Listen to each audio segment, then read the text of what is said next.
Praise lord. మీ అందరికీ దేవుని నామమున వందనాలు. బాగున్నారా?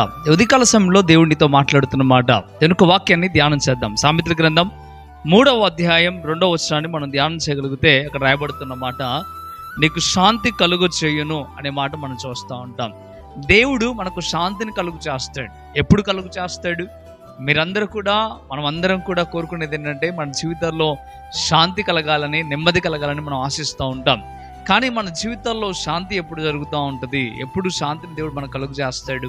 ఎప్పుడు మనకు నెమ్మది కలుగుతుంది అంటే, చూడండి, మొదటి వచనం చెప్తా ఉన్నాడు. 3వ అధ్యాయం మొదటి వచనంలో, నా కుమారుడా, నా ఉపదేశములను మరువకము, నా ఆజ్ఞలు హృదయపూర్వకముగా గైకొనుము, అవి దీర్ఘాయువును సుఖజీవంతో గడుపు సంవత్సరములను శాంతిని నీకు కలుగు చేయను.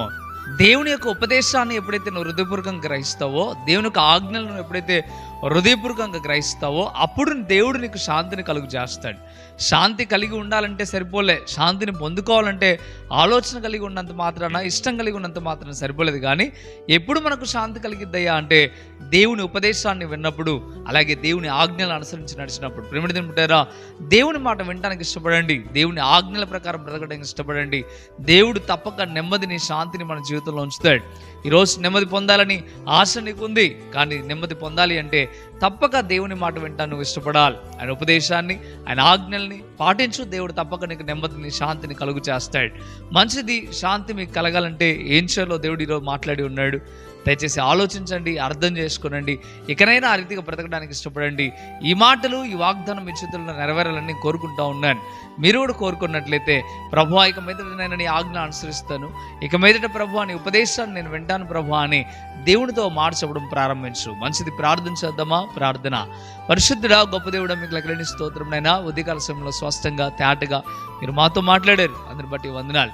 శాంతిని కలుగు చేస్తాను మీరు చెప్తా ఉన్నారు. ఎవరైతే నా మాట వింటారో, ఎవరైతే నా ఉపదేశాన్ని అంగీకరిస్తారో, ఎవరైతే నా ఆజ్ఞలను ఫాలో అవుతారో, వారికి నేను శాంతిని అనుగ్రహిస్తాను మీరు చెప్తా ఉన్నారు. ప్రభువా, ఈ వాగ్దానం వింటున్న ప్రతి ఒక్కరి జీవితంలో శాంతి కలుగును గాక.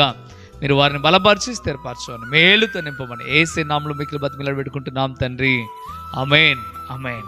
ప్రియమైన మిత్రులారా, ఈ మాటల ద్వారా దేవుడు మిమ్మల్ని బలపరిచినట్లయితే తప్పక ఈ వాగ్దానాన్ని లైక్ చేయండి, అనేక మందికి షేర్ చేయండి. ఇంతవరకు కృపా TV India YouTube channel subscribe చేసుకోకపోతే ఇకనైనా మీరు సబ్స్క్రైబ్ చేయండి. ప్రభు మిమ్మల్ని, మీ కుటుంబాలను దీవించి ఆశీర్వదించి మేలు చేయును గాక. ఆమేన్. God bless you.